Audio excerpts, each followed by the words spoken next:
Hola gente linda, ¿cómo están? Mi nombre es Rodolfo. Ante todo les quiero agradecer por seguirnos y por acompañarnos en cada uno de los videos.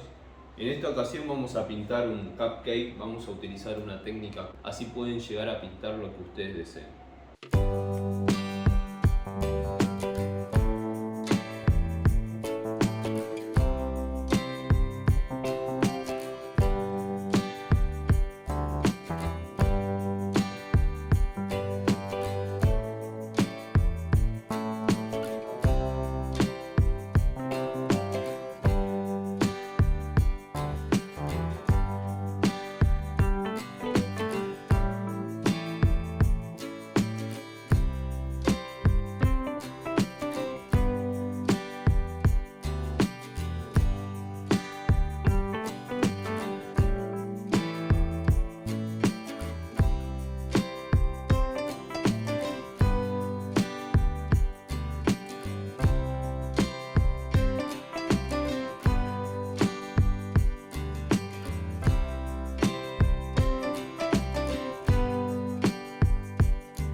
Bueno, acá tenemos la obra terminada, hermosa la verdad.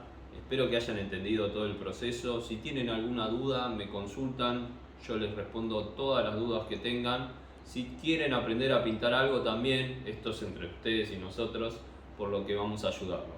Bueno, los espero en el próximo video. Hasta luego.